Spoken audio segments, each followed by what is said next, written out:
নমস্কার। যা বলি সত্যি বলি রোজ রাত 9টায়, যা বলবো সত্যি বলবো রোজ রাত 9টায়। কারণ কাউকে তুষ্ট করার দায় আমার নয়, সত্যের কাছেই আমি দায়বদ্ধ। তাই আজ শুরুতেই স্ট্র্যাটেজির কথা বলবো রাজ্যের প্রশাসনিক প্রধানের কৌশলী অবস্থানের কথা।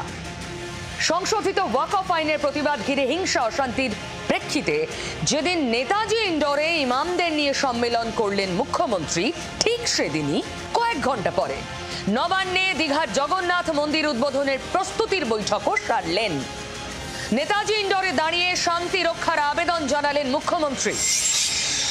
আপনাদের কাছে আমার হাত জোর করে অনুরোধ থাকবে, আপনারা এলাকায় শান্তি রক্ষা করুন। পরে পুরীর জগন্নাথ মন্দিরের আদলে দীঘায় তৈরি হওয়া জগন্নাথ মন্দির এবং কালচারাল সেন্টারের উদ্বোধনের প্রস্তুতি নিয়ে বৈঠক করলেন।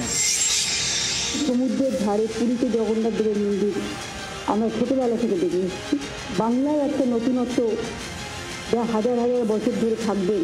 দীঘাতে এমনিতেই ট্যুরিজম স্পট আছে, সুতরাং এটা একটা নতুন কর্মক্ষেত্র, ধর্মক্ষেত্র এবং বিশেষ করে এই হিসেবে অনেক বাজার গড়ে উঠবে এবং এটা একটা পৃথিবীর ইতিহাসে, পৃথিবীর মানচিত্রে একটা নতুন একটা সংযোজন হবে। একই দিনে মমতা বন্দ্যোপাধ্যায়ের এই জোড়া কর্মসূচি, যেখানে সম্পূর্ণ দুই ধর্মের মানুষের আবেগ জড়িয়ে, কোনো সন্দেহ নেই যে তা ভীষণ ভীষণ তাৎপর্যপূর্ণ। হিন্দু মুসলিম যে রাজনীতির বাইনারিটা পশ্চিমবঙ্গে বিজেপি তৈরি করতে চাইছে, তার ঠিক বিপরীতে একটা অপটিক্স মমতা বন্দ্যোপাধ্যায় তৈরি করবেন, যে তিনি একই সঙ্গে মুসলিমদেরও নেত্রী, কারণ মুসলিমরা তার কাছে নিরাপদ, আবার তিনি একই সঙ্গে হিন্দুদেরও নেত্রী। বিশেষ করে শামশেরগঞ্জ এবং ধুলিয়ানের ঘটনার পর বিজেপি যেখানে হিন্দু ভোটকে সংহত করবার চেষ্টা করছে, সেখানে মমতা বন্দ্যোপাধ্যায়ের এই অপটিক্স তৈরি করা, অর্থাৎ একই সঙ্গে তিনি ইমামদের বৈঠকে আছেন, আবার জগন্নাথ মন্দিরের প্রতিষ্ঠার বৈঠকও করছেন, আমার মনে হয় এটা খুব ইন্টারেস্টিং। এই যে একই দিনে পরপর দুই কর্মসূচি স্পষ্ট করতে চাইলেন কি, ধর্মীয় বিভাজন হতে দেবেন না। ইমামদের সম্মেলনে চ্যালেঞ্জ ছুড়লেন মুখ্যমন্ত্রী। সব ধর্মের সঙ্গে তিনি স্পষ্ট করলেন নিজের এই দুই কর্মসূচির মধ্যে দিয়ে। দক্ষ বিচক্ষণ রাজনীতিবিদ মমতা সাপও মারলেন লাঠি না ভেঙেই। কেন বলছি? শুধু সম্প্রীতির বার্তা তো নয়, মুর্শিদাবাদে বিজেপির কোট আনকোট পরিকল্পিত হিংসার অভিযোগ অস্ত্রই ঘুরিয়ে দিলেন গেরুয়া শিবিরের দিকে মমতা বন্দ্যোপাধ্যায়। একদিকে খুব তাৎপর্যপূর্ণ বিচক্ষণ কৌশলী অবস্থান, অন্যদিকে বিজেপির অভিযোগ অস্ত্রেই বিজেপিকে বেঁধা। নেতাজি ইন্ডোর স্টেডিয়ামে ইমামদের সম্মেলন মঞ্চ থেকে গেরুয়া শিবিরকে বিঁধতে বিজেপির পূর্ব পরিকল্পিত তত্ত্বকেই হাতিয়ার করলেন মুখ্যমন্ত্রী মমতা বন্দ্যোপাধ্যায়। সংশোধিত ওয়াকফ আইনের প্রতিবাদ ঘিরে মুর্শিদাবাদের জঙ্গিপুর, শামশেরগঞ্জ, ধুলিয়ান, সুতিতে অশান্তির ঘটনায় শুরু থেকেই পরিকল্পিত হিংসা ছড়ানোর অভিযোগে সোচ্চার হয়েছে বিজেপি। পরিকল্পনা বিজেপি বলছে এটা অনেক আগে থেকে করা ছিল এবং রাজ্যের শাসক তৃণমূলের দিকেই তাদের আঙুল। রাজ্যের শাসক তৃণমূল কংগ্রেসকেই নিশানা করে শুভেন্দু, সুকান্ত, দিলীপরা গলা ফাটিয়েছেন। ওপার বাংলা থেকে জেহাদি এনে মুর্শিদাবাদ, মালদা সহ একাধিক জায়গায় অশান্তি পাকানো হচ্ছে বলে বিজেপির অভিযোগ। বুধবার সেই বাংলাদেশের প্রসঙ্গ টেনে পরিকল্পনার অস্ত্র বিজেপির দিকে 180 ডিগ্রি ঘুরিয়ে দিলেন মমতা বন্দ্যোপাধ্যায়। বিজেপি ছেড়ে দিল না, পূর্ব পরিকল্পিত অভিযোগ ঘিরে তুঙ্গে উঠল দুই ফুলের লড়াই।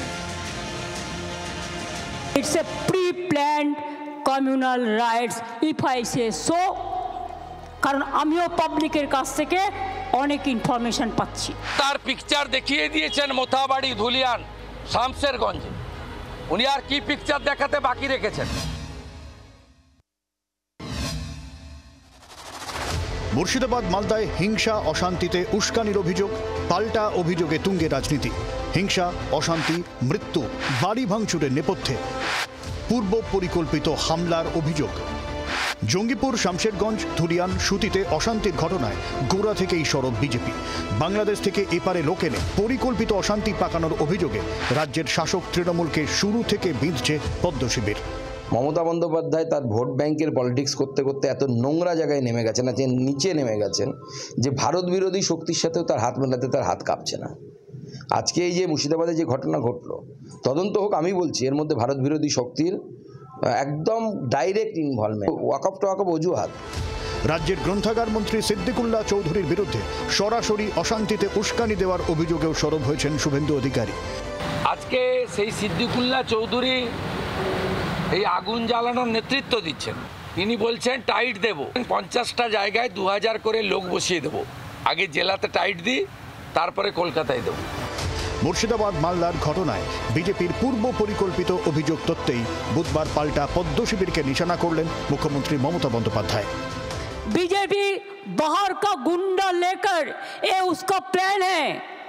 उसका पहले प्लान था रामनवमी का दिन में, ये भी एक है, हर समाज में कुछ कुछ गद्दार होता है। তারা নেমেছিল পরিস্থিতি সামাল দিতে, ডিএম এর উপর নবান্ন থেকে ফোন যায়, মাননীয় মুখ্যমন্ত্রী ফোন করেছেন না মুখ্য সচিব করেছে আমার জানা নেই, ডিএম বিএসএফ কে বলে যে আজকে সন্ধ্যের পর আপনারা উঠে যান, আর দরকার নেই আপনাদের। সেই সঙ্গে এদিন বিএসএফকেও নিশানা করলেন মুখ্যমন্ত্রী। আর আমি কিন্তু খুঁজে বের করব বর্ডার এরিয়ায় বিএসএফ কাকে কাকে হাত করেছে এবং কিছু বাচ্চা ছেলেকে 5000-6000 টাকার বিনিময়ে ইট ছুড়িয়েছে। ভাবুন, যারা দেশের হয়ে বুকে গুলি খায় সেই বিএসএফ কে মুখ্যমন্ত্রী আজকে তাদের বিরুদ্ধে তদন্ত করবেন। সেই বিএসএফ গুলি চালিয়েছে বলে তাকে বাঁচানোর জন্য সেই বিএসএফ এর বিরুদ্ধে এফআইআর করবেন নাকি? আমি এই প্রশ্নটা করতে চাই যে এদেরকে বাঁচিয়েছে বলে কি বিএসএফ এর উপরে রাগ?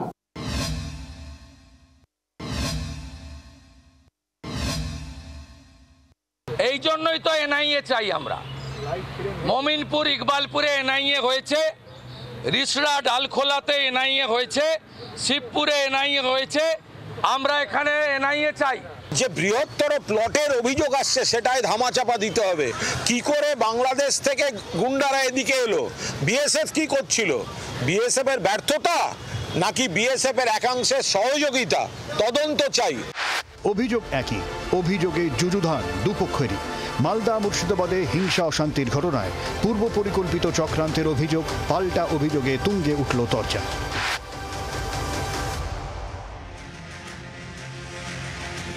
ব্যাপারটা যে দাঁড়ালো পরিকল্পনা বনাম পরিকল্পনা। বিজেপি বলছে আরে এ তো আগে থেকে পরিকল্পনা করা ছিল, তৃণমূল সব জানতো। আর তৃণমূল বলছে যদি সত্যি বাংলাদেশের যোগ থেকে থাকে তাহলে বিজেপির দায় নেই, কেন্দ্রটা চালাচ্ছে কে? দেখুন, একথা বলে বিজেপি চালিত সরকার এবং তার প্রধান নরেন্দ্র মোদীকে আক্রমণ করেছেন মুখ্যমন্ত্রী। তবে অনেক বেশি ঝাঁজ ছিল তার আক্রমণে কেন্দ্রীয় স্বরাষ্ট্রমন্ত্রী অমিত শাহকে নিয়ে বলার সময়। কিন্তু মন্ত্রিসভার বাকি সকলকে ছেড়ে হঠাৎ শাহকেই কেন কাঠগড়ায় তুললেন মমতা? কারণ শাহের মন্ত্রকের হাতেই রয়েছে বর্ডার সিকিউরিটি ফোর্স, সংক্ষেপে বিএসএফ, যাদের দায়িত্ব দেশের সীমান্ত সুরক্ষিত রাখা, কাঁটা তার পেরিয়ে কেউ অনুপ্রবেশ করতে চাইলে আটকে দেওয়া। মুখ্যমন্ত্রীর অভিযোগ অনুযায়ী মুর্শিদাবাদের ওয়াকফ অশান্তির পিছনে যদি সত্যি বাংলাদেশি অনুপ্রবেশকারীরা থাকে তাহলে তো বিএসএফ এর দিকেই আঙুল উঠবে। আঙুল উঠবে বিএসএফ যে মন্ত্রকের অধীনে সেই স্বরাষ্ট্র মন্ত্রকের দিকেও। আচ্ছা, এসব বক্তব্যে রাজনীতি আছে তার কারো অজানা নয়, কিন্তু এসবের কি কোনো সারবত্তা নেই? ধরুন আপনার বাড়িতে কেউ উটকো লোক ঢুকে পড়লো, সেটা আপনার দায়িত্ব নয়। আবার বাড়ি যে মহল্লায় সেখানে নিরাপত্তার দায়িত্বে যে প্রশাসন, তাদের দায় নেই। কারণ ইন্টেলিজেন্সের তো খবর পাওয়ার কথা যে একদল লোক ঘোট পাকাচ্ছে প্রতিবেশী বাংলাদেশে। তারা ঘোট পাকিয়ে ঢুকে পড়তে পারে আমাদের বাড়িতে, মানে ভারতের ভূখণ্ডে। প্ল্যান চলছে। তাহলে ভারতের ভূখণ্ডে বাংলাদেশিদের ঢুকে পড়ার পরিকল্পনার যে অভিযোগ বিজেপি করছে তা তো বিজেপি শাসিত সরকারের উপরই বর্তায়, তাই না? একটা দেশ চালাতে গেলে একটা বড় ইন্টেলিজেন্স নেটওয়ার্ক লাগে। তারা বিন্দু বিসর্গ টের পেল না। বাংলাদেশে ঘোট পাকলো, তৃণমূল তাদের সাহায্য করলো, তারপর তারা এখানে এসে অশান্তি বাঁধিয়ে দিল। এতগুলো লোক পালিয়ে গেল, এতগুলো লোক মরে গেল, ঘর বাড়ি পুড়ে গেল। ইন্টেলিজেন্স কি করছিল? মনে রাখবেন, এটা শুধু বাংলায় হিন্দু মুসলিম সমস্যা নয়। যদি বিজেপির অভিযোগ সত্যি হয়, যদি ধরে নিই বিজেপি যেটা বলছে সেটাই ঠিক, তাহলে সেটা দেশের নিরাপত্তার জন্য বিরাট সমস্যা। इतना जल्दीबाजी आपका क्यों है? आप तो प्राइम मिनिस्टर कभी नहीं बनेंगे। मोदी जी चला जाने के बाद आप क्या करेंगे? आपको तो अपना के तो हामागुड़ी দিতে হবে। সবচেয়ে দেশের ক্ষতি করেছেন আপনি। আমি এমনি বলি না, যা বলবো সত্যি বলবো। দেখুন, রাজনীতির কাদা ছোড়াছড়ি চলছে, চলবে, এতে উলুক হাবড়ার প্রাণ যাচ্ছে, সেটা যাবে। দুই ফুল সত্যি কতটা পরোয়া করে তা একটা বড় প্রশ্ন। কিন্তু এটাও ঠিক, যদি সত্যি বিজেপির অভিযোগ সত্যি হয় যে মুর্শিদাবাদ মালদায় যে অশান্তি, সেই অশান্তি আসলে বাংলাদেশে ব্লুপ্রিন্ট তৈরি, এবং যেখানে এই রাজ্যের শাসক তৃণমূলের হাত রয়েছে বলে বিজেপির অভিযোগ, প্রশ্রয় রয়েছে বলে বিজেপির অভিযোগ, তাহলে দেশটা যারা চালাচ্ছে, দেশের সীমান্ত এলাকা নিরাপত্তায় রাখা যাদের দায়িত্ব, সেই মন্ত্রক কি করছে? ঠিক এই পয়েন্টেই অমিত শাহকে বাছাই শব্দে বিধেছেন মমতা বন্দ্যোপাধ্যায়। অতি বড় মমতা সমালোচকও আজ আমার সঙ্গে একমত হবেন। দেশের ইন্টেলিজেন্স ফেল করেছে যদি বিজেপির অভিযোগ সত্যি হয়।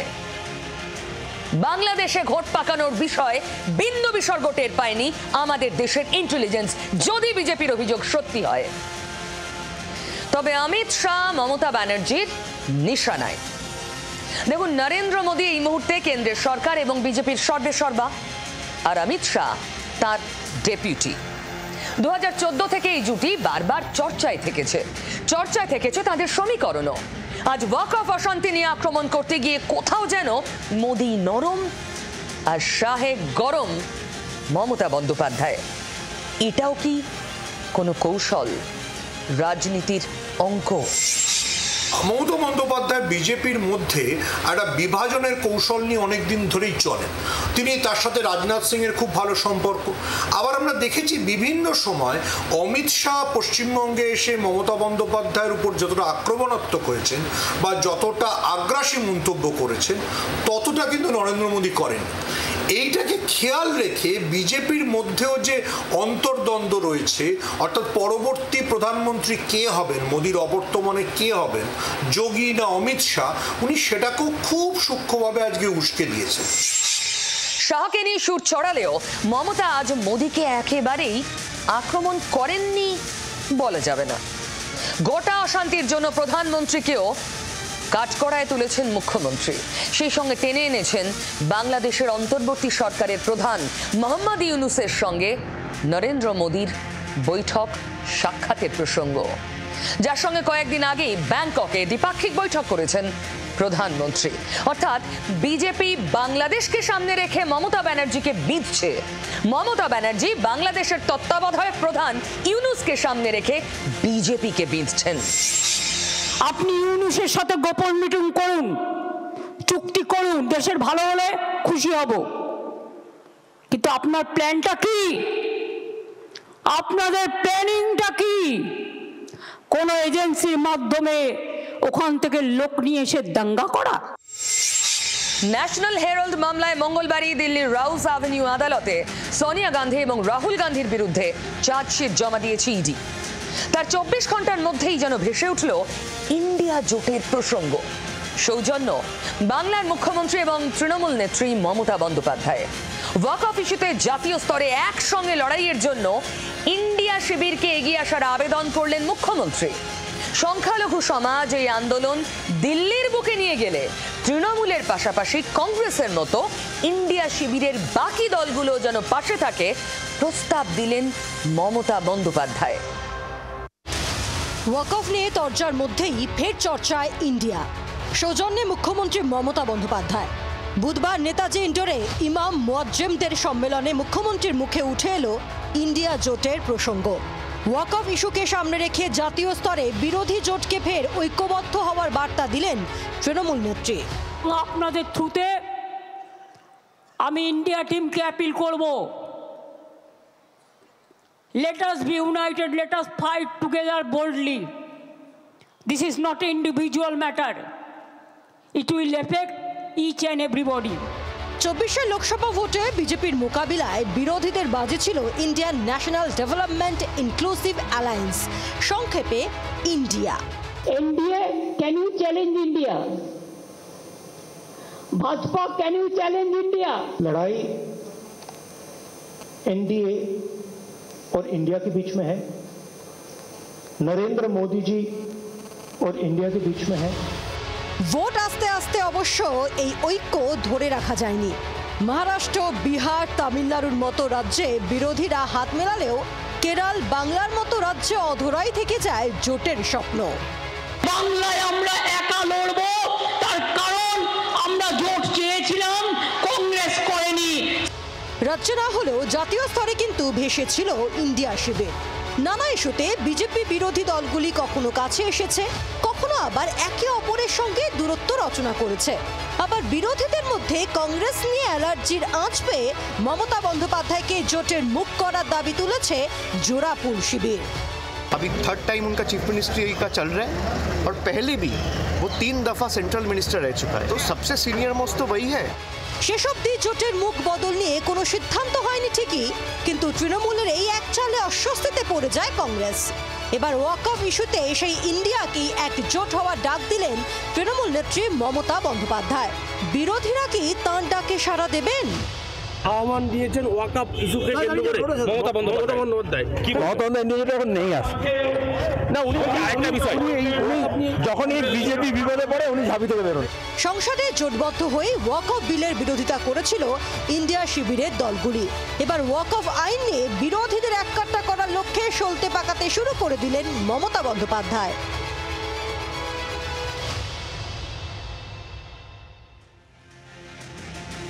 দুদিন আগেও ইন্ডিয়া বলে যে কোনো জোটের অস্তিত্ব আছে আমরা প্রায় ভুলতে বসেছিলাম, তাই না?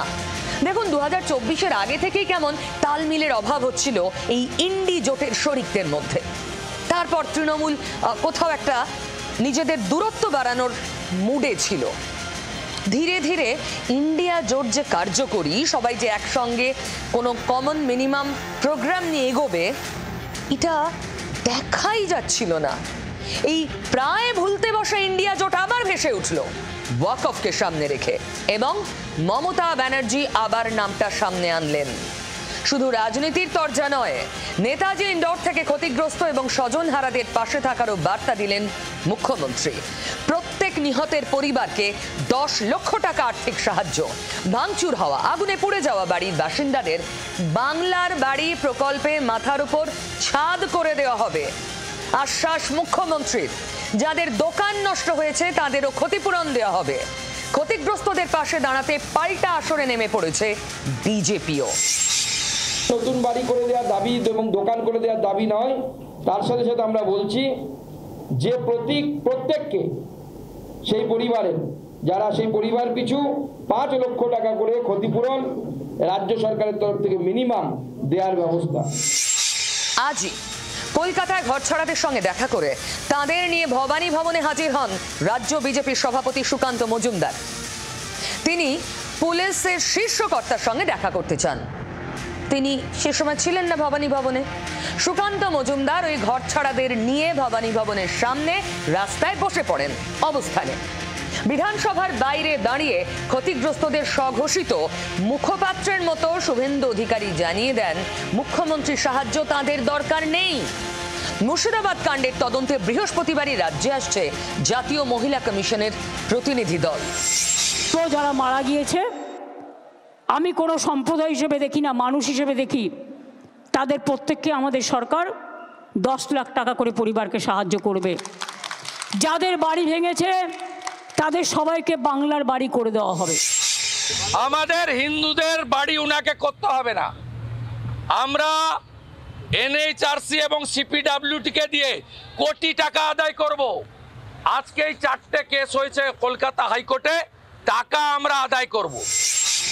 এতক্ষণে এইটুকু আমি তো বুঝেইছি, আপনিও নিশ্চিত হয়েছেন এই তরজা চলছে, চলবে। যতই ক্ষতিপূরণের আশ্বাস, বাংলার বাড়িতে বাড়ি বানিয়ে দেবো, দোকান পুড়ে গেছে ঠিক করে দেবো, এইসব আশ্বাস থাকুক, বিজেপি এত সহজে এই আগুন নিভতে দেবে কি?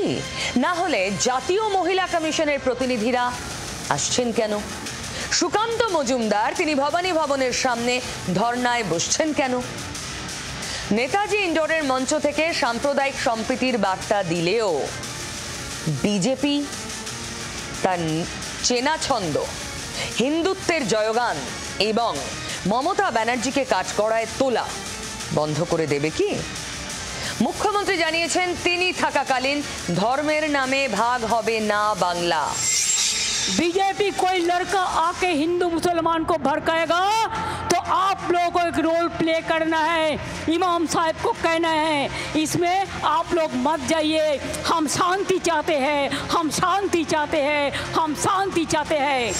हम जब तक रहेंगे हम हिंदू मुसलमान को बंटवारा करने नहीं देंगे। हम जब तक रहेंगे हम हिंदू मुसलमान को बंटवारा करने नहीं देंगे। দেখুন, ওয়াক অফ নিয়ে যেভাবে মুর্শিদাবাদ জ্বলেছে তাতে রাজ্যের প্রশাসনিক প্রধানের থেকেই বার্তা খুব দরকার ছিল। ওয়াক অফ এবং জগন্নাথ মন্দিরের উদ্বোধনের প্রস্তুতি দুটো একসঙ্গে একই দিনে রেখে খুব স্পষ্ট করে দিলেন যে বার্তা মমতা বন্দ্যোপাধ্যায়। দোষীদের শাস্তি দেওয়ার কথা বললেন। নেতাজি ইন্ডোরের মঞ্চ থেকে সবটা বুঝিয়ে দিলেন মুখ্যমন্ত্রী। মুর্শিদাবাদে হিংসা নিয়ে তৃণমূল সরকারকে বিঁধেছিলেন উত্তরপ্রদেশের মুখ্যমন্ত্রী যোগী আদিত্যনাথ। বুধবার নেতাজি ইন্ডোর থেকে তার উত্তর দিলেন মমতা বন্দ্যোপাধ্যায়। কুম্ভ মেলার কথা মনে করালেন, বললেন বিপর্যয়ের মৃতের সংখ্যা সঠিক প্রকাশই করেনি যোগীর সরকার। आप देख रहे होंगे बंगाल जल रहा है, वहां की मुख्यमंत्री चुप है, दंगाइयों को शांति दूत कहती है। अरे लातों के भूत बातों से कहां मानने वाले हैं। लेकिन सेकुलरिज्म के नाम पर इन लोगों ने दंगाइयों को दंगा करने की पूरी छूट दे रखी है। पूरा मुर्शिदाबाद पिछले एक सप्ताह से चल रहा है, सरकार मौन है। बहनों और भाइयों, इस प्रकार की अराजकता पे लगाम लगनी चाहिए। जोगी बड़ो बड़ो बात कर रहा है, सबसे बड़ा भोगी है। महाकुंभ में कितना लोगों का मौत हुआ, कितना लोगों ने इंजर्ड हुआ, कोई लिस्ट ऑफ पब्लिकली दिया नहीं दिया? बड़ा बड़ा बात करते हो।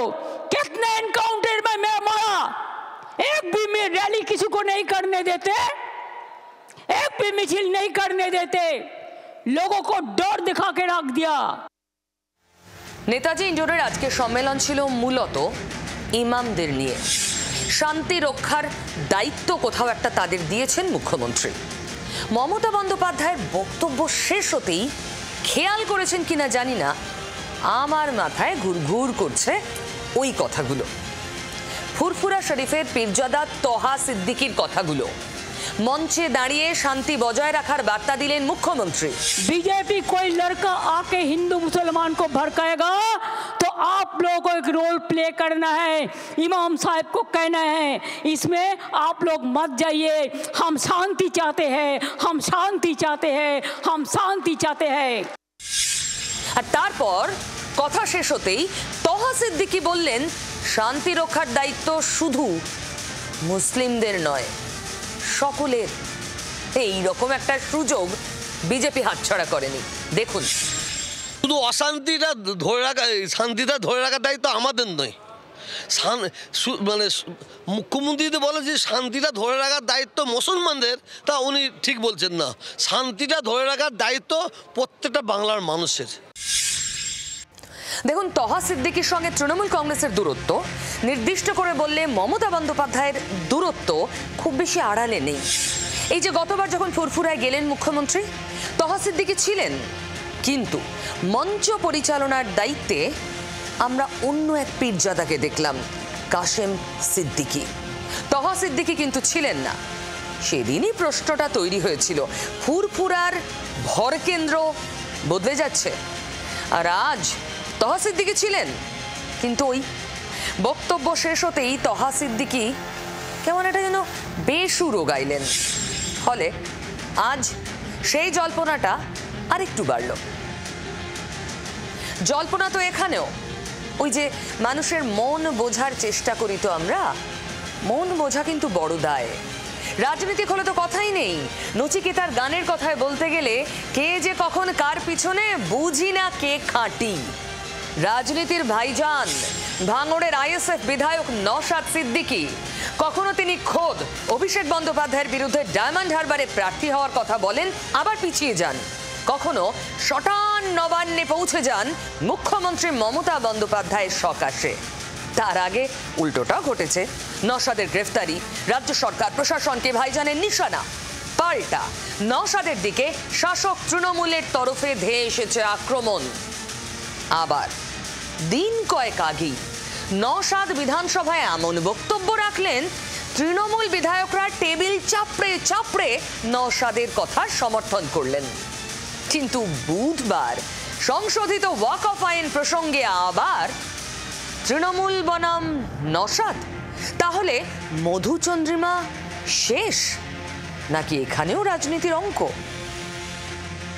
মমতা ব্যানার্জি সরকার বলছে এই আইন পশ্চিমবাংলা লাগু হতে দেবো না, আমরাও বলছি লাগু হতে দেবো না। তাহলে আমরা যখন গণতান্ত্রিক প্রক্রিয়াতে প্রোটেস্ট করছি আমাদের উপর আঘাত আসছে কেন? এ থেকে বোঝা যাচ্ছে যে এটাকে নিয়ে শুধুমাত্র মুসলিম মন পাওয়ার জন্য কথা বলছে। সংসদীয় কমিটি বিরোধিতা হয়েছে, লোকসভায় বিরোধিতা হয়েছে, রাজ্যসভায় বিরোধিতা হয়েছে, এরপরে কিভাবে বিরোধিতা সম্ভব সেটাও খতিয়ে দেখা হচ্ছে। তো ফলে ওদের কাছ থেকে আমাদের জ্ঞান নিতে হবে না।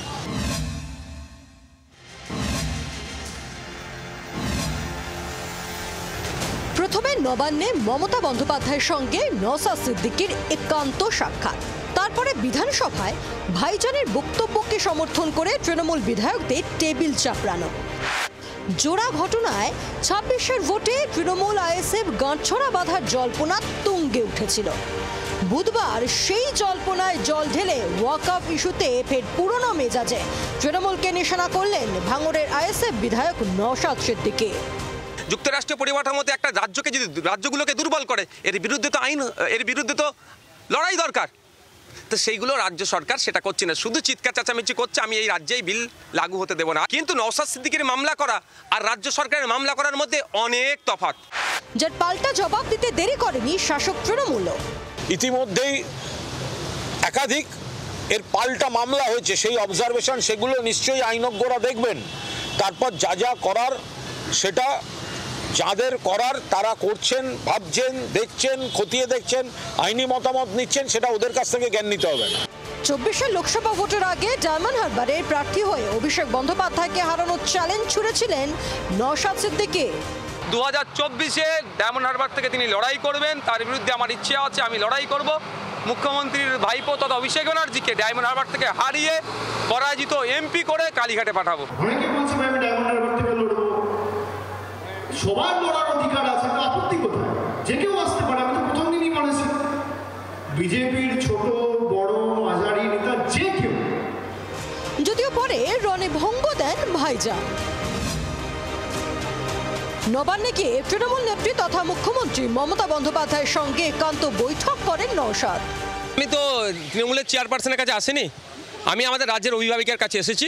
294টা বিধানসভার অভিভাবিকা উনি, সরকারের প্রধান, ভাঙড়েরও অভিভাবিকা, তার কাছে এসেছি। তবে এই সুযোগ পেয়েছি, ভাঙড়ের আরও কিছু ডেভেলপমেন্টের কথা বলে নিয়েছি। আমি অন ক্যামেরা বলছি, উনি শোনার চেষ্টা করেছেন এবং বোঝারও চেষ্টা করেছেন। বিধানসভায় দাঁড়িয়ে সাম্প্রদায়িক রাজনীতির বিরুদ্ধে একজোটে লড়াইয়ের বার্তা দিয়ে ভাঙড়ের আইএসএফ বিধায়ক বলেন, যারা সাম্প্রদায়িক রাজনীতি করছেন তাদের বিরুদ্ধে আমাদের একযোগে লড়তে হবে। দোষীকে আড়াল না করে দোষী হিসেবেই দেখা হোক। প্রয়োজনে ফ্যাক্ট ফাইন্ডিং টিম গঠন করে এলাকায় পাঠানো হোক। দুধ কা দুধ, পানি কা পানি হয়ে যাবে। বিধানসভায় নওশাদের এই বক্তব্যকে টেবিল চাপড়ে সমর্থন করেন তৃণমূল বিধায়করা। তারপরেই জল্পনা শুরু হয় রাজ্য রাজনীতিতে। ওয়াক অফ আইন ইস্যুতে তৃণমূলকে ভাইজানের আক্রমণে ফের তুঙ্গে উঠল তৃণমূল আইএসএফ তরজা।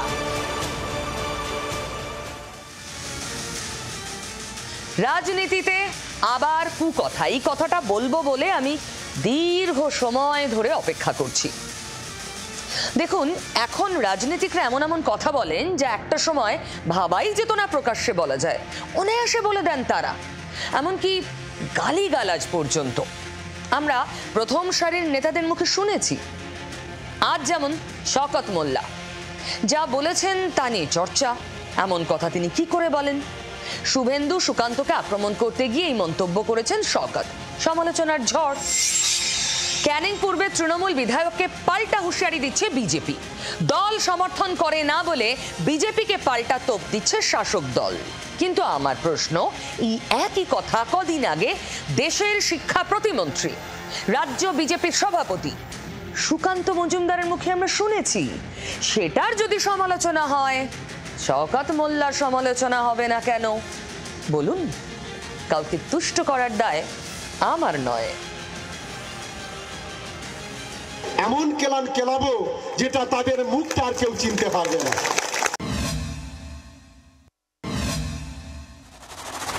এই ভাষা একজন জনপ্রতিনিধির, শাসক দলের বিধায়ক, কিন্তু প্রতিপক্ষকে আক্রমণ করতে এমন কুকথা অপশব্দ ব্যবহার ঘিরে নিন্দার ঝড়। শওকত মোল্লা তৃণমূলের ভাঙড়ের পর্যবেক্ষক। ওয়াকআউট প্রতিবাদে মুর্শিদাবাদের পাশাপাশি উত্তেজনা ছড়িয়েছে ভাঙড়েও। সোমবার ভাঙড়ে নওশাদ সিদ্দিকীর অনুগামীদের সঙ্গে পুলিশের ব্যাপক সংঘর্ষ বাধে। পুলিশকে আক্রমণ পাল্টা লাঠিচার্জে অগ্নিগর্ভ পরিস্থিতি তৈরি হয়। এই প্রেক্ষাপটেই বুধবার মৌখালীতে একটি কর্মী সভার আয়োজন করে তৃণমূল। সেই কর্মী সভাতেই বিস্ফোরক মন্তব্য, কুকথা স্রোত শওকত মোল্লার মুখে। আমি যদি সুকান্তকে বলি, তুমি বলছো গাড়িতে টেনে টেনে নামাবো, আর আমরা যদি মনে করি 5 মিনিটের মধ্যে যে কটা বিজেপি আছে এমন কেলান কেলাবো যেটা তাদের মুখটা আর কেউ চিনতে পারবে না। শওকতের এই মন্তব্য বিজেপির রাজ্য সভাপতি সুকান্ত মজুমদারকে নিশানা করে পাল্টা জবাব দিয়েছেন সুকান্ত। কত যদি দম থাকতো না, সিপিএম থেকে লাইভ শুরু করেছিল। দম নেই তো, এক ব্যাপার বাটা হলে তো সিপিএমটাই করতো, তৃণমূলে কেন এলো? সুকান্তের পাশাপাশি শুভেন্দু অধিকারীকেও নন্দীগ্রাম থেকে হারানোর চ্যালেঞ্জ ছোড়েন শওকত মোল্লা। পাল্টা জবাব দিয়েছেন বিরোধী দলনেতাও।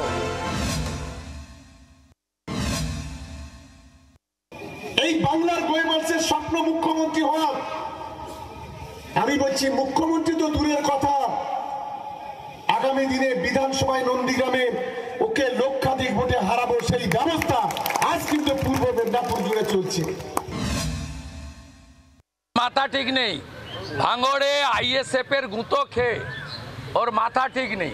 আইএসএফ এর সমর্থন দেখে শওকত মোল্লার মেন্টাল ডিস্টারবেন্স হয়ে গেছে। শওকতের কুকথা প্রসঙ্গে তার দলের বক্তব্য, এই ধরনের মন্তব্য সমর্থন করে না দল। মানুষের আদালতে পিছিয়ে পড়ে ধর্মের নামে বিষ ছড়িয়ে আগুন জ্বালানোর রাজনীতি করবে, তাদের কড়া ভাষায় জবাব দেওয়া হবে, সেটাই তিনি ইঙ্গিত করতে চেয়েছেন। অ্যাজ এ হোল তৃণমূল কোনো হিংসা, কোনো অগণতান্ত্রিক কথা সমর্থন করে না। 26শে বিধানসভা ভোট যত এগোচ্ছে চড়ছে রাজনীতির ভারত, সেই সঙ্গেই মাত্রা ছাড়াচ্ছে রাজনীতির ভাষণও।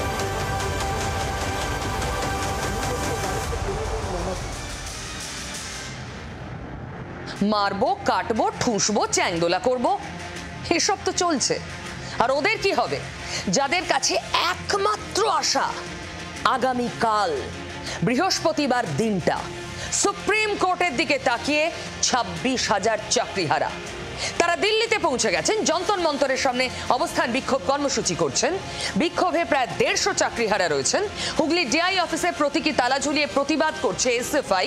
সব হচ্ছে, কিন্তু ব্যাপারটা একেবারেই সুপ্রিম কোর্টের আওতাধীন।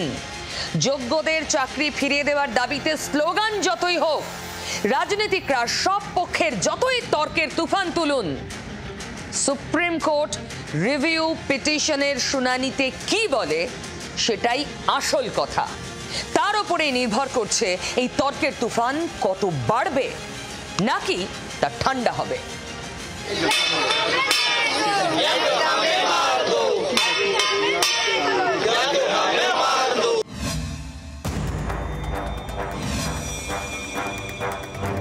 যোগ্য অযোগ্য মিলেমিশে একাকার।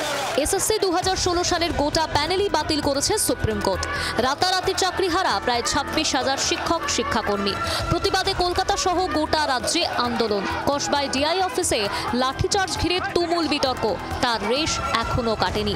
তার মধ্যেই এবার বিচার চেয়ে দিল্লির রাজপথে ধর্নায় বসলেন প্রায় 150 চাকরিহারা। বুধবার থেকে দিল্লির যন্তর মন্তরের সামনে অবস্থান বিক্ষোভ কর্মসূচি শুরু হলো তাদের। এই মুহূর্তে যন্তর মন্তরে রাজ্যের 25,752 জন যাদের চাকরি চলে গিয়েছে শিক্ষক শিক্ষিকা তাদের প্রতিনিধিরা বিক্ষোভ দেখাচ্ছেন এবং যন্তর মন্তরে এই বিক্ষোভ যারা দেখাচ্ছেন তাদের এই মুহূর্তে চাকরি নেই, তারা চাকরি হারা। আমরা দেখি তারা হাতে পোস্টার ব্যানার নিয়ে এসেছেন এবং তারা বিক্ষোভ প্রদর্শন করছেন, থালা বাজাচ্ছেন, রীতিমতো থালা বাজিয়ে বিক্ষোভ দেখাচ্ছেন।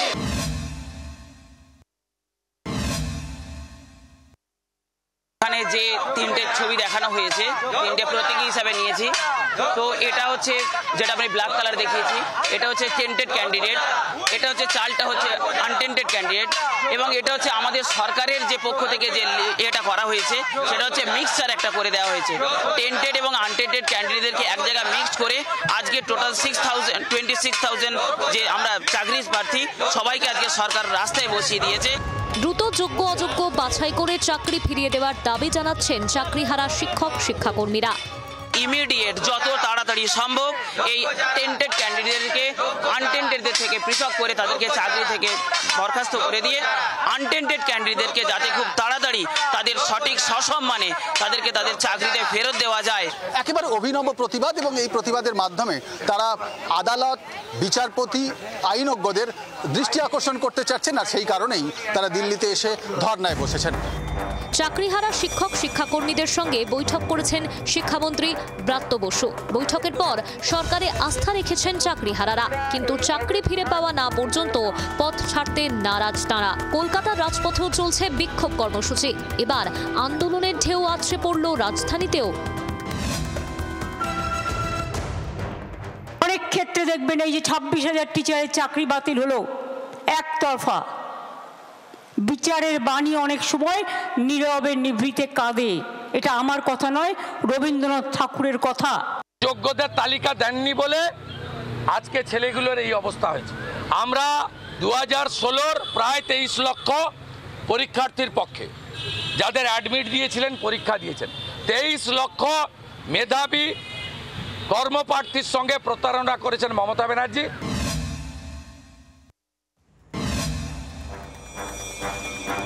যোগ্য শিক্ষকদের চাকরি ফেরানোর দাবিতে এদিন হুগলির ডিআই অফিসের সামনে বিক্ষোভ দেখান এসএফআই কর্মী সমর্থকেরা।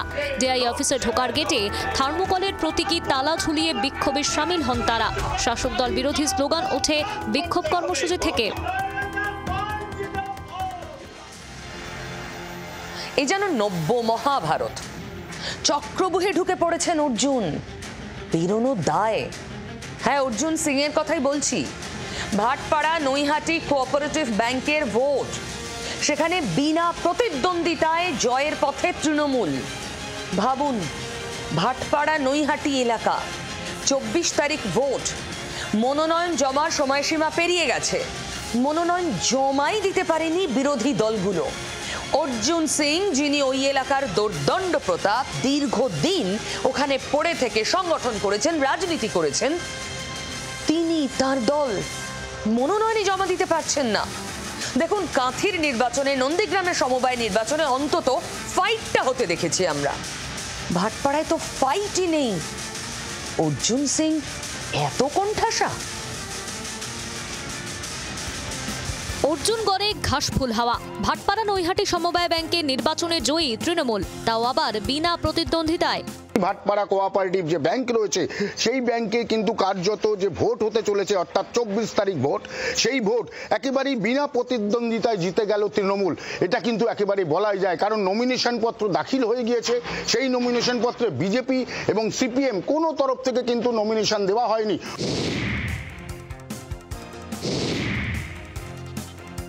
2016 সালের পর থেকে ভাটপাড়া নৈহাটি সমবায় ব্যাংকে নির্বাচন হয়নি। এতদিন পর্যন্ত একটি বোর্ড তৈরি করে ব্যাংক চলছিল। 24শে এপ্রিল সমবায় ব্যাংকে ভোট হওয়ার কথা ছিল। 12 তারিখ ছিল মনোনয়ন জমার শেষ দিন, কিন্তু বাম বিজেপি কোনো দলের তরফ থেকেই মনোনয়ন জমা পড়েনি। তাই বিনা প্রতিদ্বন্দ্বিতায় জয়ী তৃণমূল। প্রার্থী দিতে না পারায় বিজেপিকে কটাক্ষ করতে ছাড়েনি তৃণমূল শিবির। পাল্টা অভিযোগ ভাটপাড়ার প্রাক্তন বিধায়ক ও বিজেপি নেতা অর্জুন সিং এর গলায়। আশা করেছিলাম লড়াই হবে,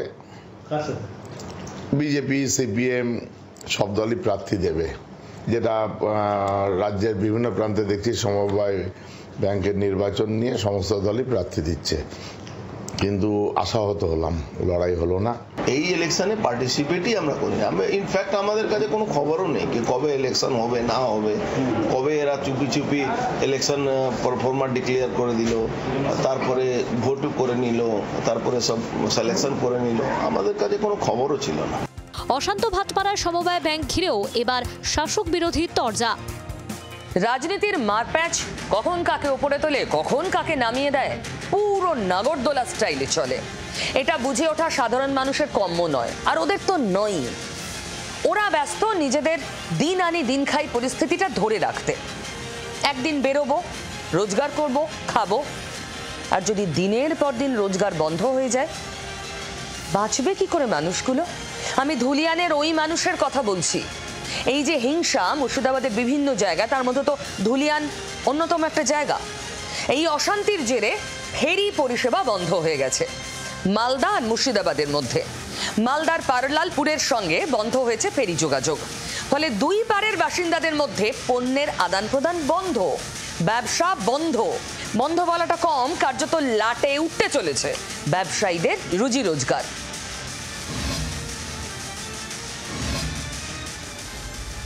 কয়েকদিন আগে ওয়াকফ সংশোধনী আইনের প্রতিবাদে রণক্ষেত্র হয়ে ওঠে মুর্শিদাবাদ। হিংসার আগুনে তেতে পুড়ে ওঠে সুতি, ধুলিয়ান, শামশেরগঞ্জ সহ একাধিক এলাকা। পরিস্থিতি নিয়ন্ত্রণে ধুলিয়ান থেকে নৌকা চলাচল বন্ধ করা হয় প্রশাসনের তরফে। ধীরে ধীরে শান্তি ফিরছে অশান্ত এলাকাগুলিতে, তবে এখনও নৌকা চলাচলের অনুমতি দেওয়া হয়নি। ফেরিপথে মালদার পারলালপুরের সঙ্গে যোগাযোগ বন্ধ ধুলিয়ানের।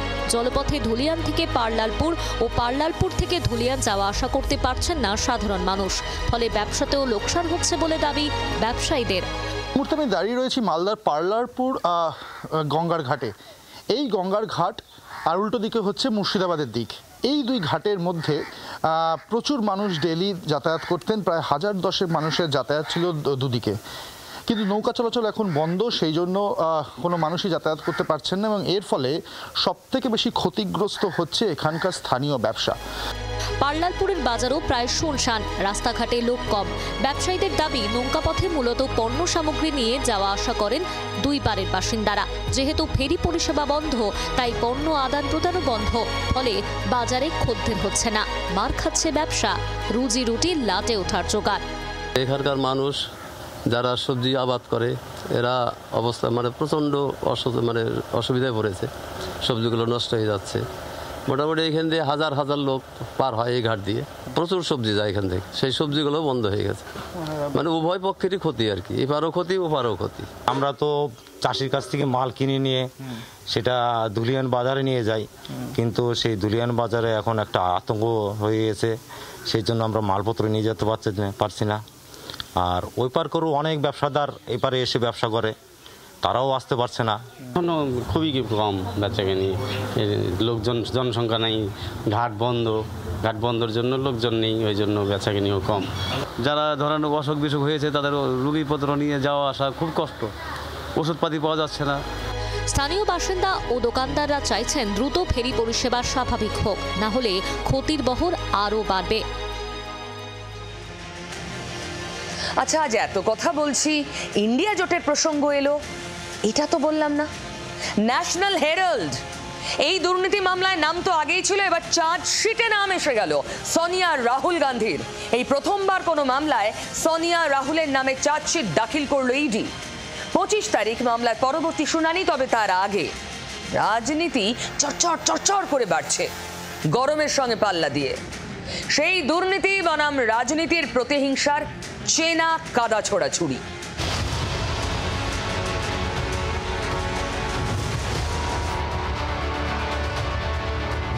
জওহরলাল নেহরুর হাতে তৈরি খবরের কাগজ ন্যাশনাল হেরাল্ড ও তার সংস্থা অ্যাসোসিয়েটেড জার্নালস লিমিটেডকে বেআইনিভাবে দখল করে তার সম্পত্তি কুক্ষিগত করার অভিযোগ। এই অভিযোগে মামলায় চার্জশিটে নাম সোনিয়া ও রাহুল গান্ধীর। শনিবার এই সংস্থার স্থাবর অস্থাবর জমি বাজেয়াপ্ত করার কাজ শুরু হয়েছে। সোনিয়া ও রাহুলের 661 কোটি টাকার জমি বাজেয়াপ্তেরও প্রক্রিয়া শুরু। এবার শুরু জোরদার রাজনৈতিক তরজা। এই প্রথম কংগ্রেস নেত্রী সোনিয়া গান্ধী এবং রাহুল গান্ধী সহ কংগ্রেসের বিদেশি শাখার প্রধান শ্যাম পিত্রোদার কে এই চার্জশিটে রাখা হয়েছে। চার্জশিটে তাদের নাম থাকায় অস্বস্তিতে পড়েছে কংগ্রেস মনে করছে বা তারা দাবিও করছে বিজেপি রাজনৈতিক স্বার্থ চরিতার্থ করার কারণেই এই বিষয়টিকে সামনে আনছে এবং মিথ্যে মামলায় ফাঁসানো হচ্ছে। नहीं वो तो साफ ये तो राजनीति है और जिस किस्म की राजनीति हो रही है मैं देख रहा हूँ 2014 के बाद कि कानून का दुरुपयोग हो रहा है और नफरत की राजनीति हो रही है और जो हमारा लोकतंत्र है अगर ऐसे ही चलता रहे तो लोकतंत्र क्या केवल एक ढांचा रह जाएगा। এই নিয়ে দিন দেশ জুড়ে প্রতিবাদ বিক্ষোভে শামিল হয় কংগ্রেস।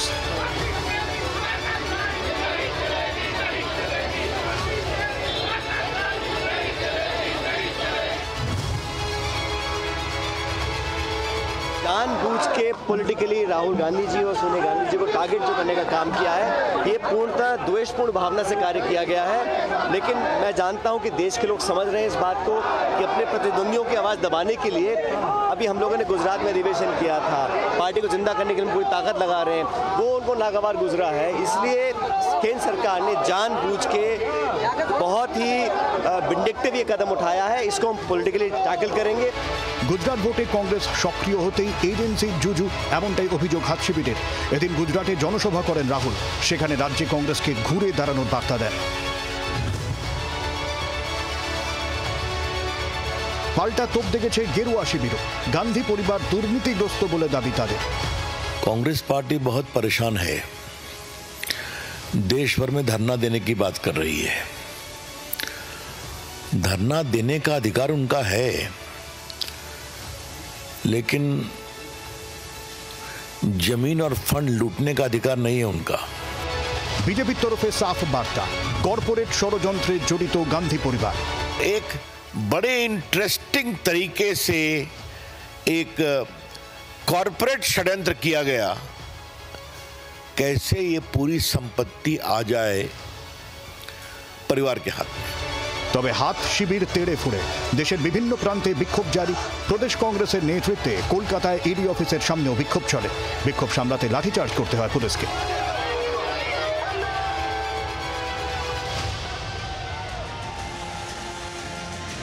যা বলবো সত্যি বলবো, প্রত্যেক দিনের মতোই রোজ রাত 9টায় সঙ্গে থাকুন জি 24 ঘন্টা।